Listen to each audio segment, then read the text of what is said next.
Friends, welcome to my channel Karthi Kutties kitchen. நம்ம இன்றைக்கி ஒரு டிஃபன் ரெசிபி எப்படி செய்கிறதுன்னு பார்க்கலாம். நான் அதுக்கு ஒரு வாழைப்பழம் எடுத்து வச்சுருக்கேன். இந்த வாழைப்பழம் நல்ல ஸ்வீட்டாக இருக்குது. அந்த மாதிரி கனிஞ்ச பழமாக எடுத்துக்கோங்க. இப்போ நான் ஒரே ஒரு வாழைப்பழம் தான் எடுத்து வச்சுருக்கேன். இதில் நான் ஸ்வீட்டுக்காக 2 ஸ்பூன் ஒயிட் சுகர் சேர்த்துக்கிறேன். நான் எடுத்திருக்க வாழைப்பழத்துக்கு என்னென்ன அளவு வேணும்னு சொல்கிறேன். நீங்கள் 2 வாழைப்பழம் 3 வாழைப்பழம் அந்த மாதிரி எடுத்திங்கன்னா அதுக்கேற்ற மாதிரி சேர்த்துக்கலாம். இப்போ இந்த சர்க்கரையையும் பனானாவையும் அப்புறம் கொஞ்சோண்டு குக்கிங் சோடா ஆட் பண்ணுறேன். இது 3த்தையும் போட்டு நம்ம நல்லா பிணைஞ்சிக்கலாம். நல்லா மசிய பிணைஞ்சிக்கணும் இந்த மாதிரி. இப்போ மசிய பிணைஞ்சதுக்கப்புறம் நான் எடுத்திருக்க வாழைப்பழத்துக்கு ஏற்றதுக்கு நான் ஒரு 3 ஸ்பூன் ரவா சேர்க்குறேன். வெள்ளை ரவா. இது நார்மல் பொடி ரவான்னு சொல்லுவாங்க இல்லையா, அந்த மாதிரி சின்ன ரவா சேர்த்துக்கலாம். அப்போ தான் நம்ம பூரி செய்ய போகிறோம். அது நல்லா கிறிஸ்பியாக வரும். ரவா சேர்க்குறனால, சர்க்கரை சேர்க்குறனால அது கேரமலைஸ் ஆகி நல்ல ரெட் கலரில் வரும். நல்லா இப்போ ரவையும் சேர்த்து நல்லா பிசைஞ்சு விட்டுடணும். இப்போ நான் எடுத்திருக்க அளவுக்கு 150 கிராம் கோதுமை மாவு எடுத்திருக்கேன். நீங்கள் இப்போ 2 வாழைப்பழம் 3 வாழைப்பழம் அந்த மாதிரி எடுத்திங்கன்னா கொஞ்சம் கூட மாவு எடுத்துக்கலாம். எந்த அளவு மாவு எடுத்துக்கணும் அப்படின்னா, நம்ம வாழைப்பழத்துலேருந்து வந்தது இல்லையா ஈரப்பதம், அதிலே மாவு பிணைகிற அளவுக்கு. ஏன்னா இதில் நம்ம தண்ணியெல்லாம் எதுவும் சேர்க்கக்கூடாது. தண்ணி தேவைப்பட்டுச்சு இல்லை மாவு பிசைய முடியலைன்னா பால் இல்லாட்டி தயிர் ஏதாவது தான் சேர்த்துக்கணும். நான் இப்போ இந்தளவு வாழைப்பழத்தில் இருக்க இதுலேயே மாவு பிணைஞ்சிட்டேன். இப்போ நான் கொஞ்சோண்டு பால் எடுத்து வச்சுருக்கேன். அதில் கொஞ்சோண்டு ஊற்றிக்கிறேன். முதல்ல அதாவது பிணைய முடிஞ்ச அளவுக்கு நம்ம பிணைஞ்சிக்கலாம். அப்புறம் வேணுங்கிறதுக்கு பால் இல்லாட்டி தயிர் சேர்த்துக்கலாம். இப்போ நான் கொஞ்சோண்டு பால் சேர்த்துருக்கேன். நான் குழிக்கரண்டியில் 1 குழிக்கரண்டி தான் பால் எடுத்து வச்சுருக்கேன். இப்போ இதில் பாதி பால் ஊற்றிருக்கேன். இப்போ முடிஞ்ச அளவு டைட்டாக பிணையணும். இப்போ மீதி உள்ள பாலை நான் ஊற்றிக்கிறேன். இதில் குக்கிங் சோடா ஆப்ஷனல் தான், நம்ம தேவைப்பட்டால் சேர்த்துக்கலாம். ஏன் அப்படின்னா, இந்த பூரி மாவை நம்ம டைட்டாக பிணைஞ்சு கிட்டத்தட்ட 6 மணி நேரம் ஊற வைக்க போகிறோம். அதனால் இதில் குக்கிங் சோடா ஆப்ஷனல் தான். நம்ம டைட்டாக மாவு பிணைஞ்சோம் அப்படின்னாலே எண்ணெயில் போடும்போது தன்னால் பூரி உப்பி தான் வரும். இப்போ இந்த அளவுக்கு நம்ம டைட்டாக மாவு பிசைஞ்சாச்சு. இப்போ இதில் நம்ம கொஞ்சோண்டு எண்ணெய் ஊற்றி மாவை நல்லா ஊற வச்சிடலாம்.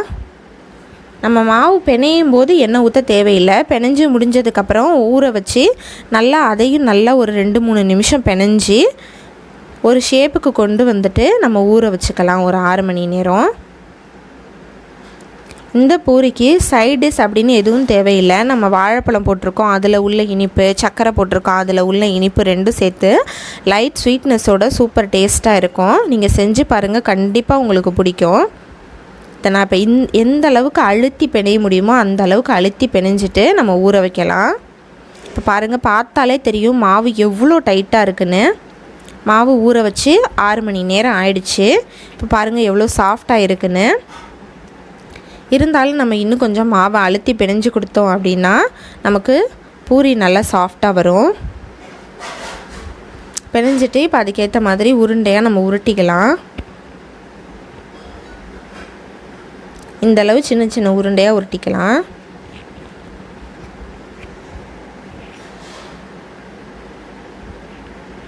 நம்ம தேய்க்கும்போது மாவோ எண்ணெயோ எதுவும் தொட்டு தேய்க்க தேவையில்லை. அந்த அளவுக்கு நம்ம மாவை டைட்டாக பிணைஞ்சிருக்கணும். அப்போ தான் நல்லாயிருக்கும். ஏன்னா இந்த மாதிரி பூரி போடுறதுக்கு, வாழைப்பழ பூரி போடுறதுக்கு இதுதான் நமக்கு சரியான பதம்.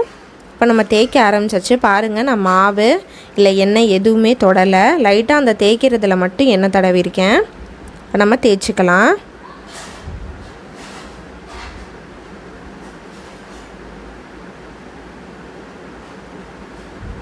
இந்த அளவுக்கு தடிமனாக தேய்ச்சிக்கணும். ஏன்னா பூரிக்கு நம்ம மெலிசாக தேய்க்கக்கூடாது. இப்போ நான் எண்ணெய் வச்சுருக்கேன், எண்ணெயில் போட்டு எடுத்துக்கலாம்.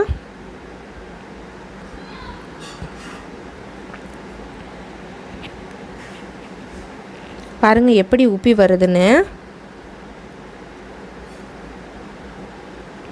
நம்ம சர்க்கரை போட்டிருக்கனால கேரமலைஸ் ஆகி கலர் வருது பாருங்கள்.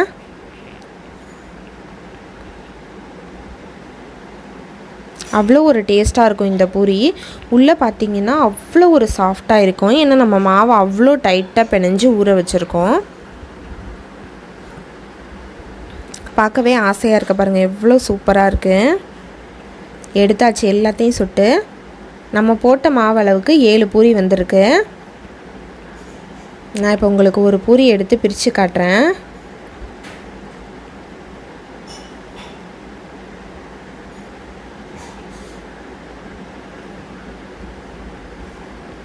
இங்கே பாருங்கள் உள்ளே எப்படி இருக்குது பாருங்கள், அவ்வளோ ஒரு சாஃப்டாக இருக்குது. உங்களுக்கு என்னோடய வீடியோஸ் பிடிச்சிருந்ததுன்னா லைக் பண்ணுங்கள், ஷேர் பண்ணுங்கள், கமெண்ட் பண்ணுங்கள், சப்ஸ்கிரைப் பண்ணுங்கள். மறந்துடாமல் என்னோடய சேனலை. தேங்க்ஸ் ஃபார் வாட்சிங். தேங்க்யூ.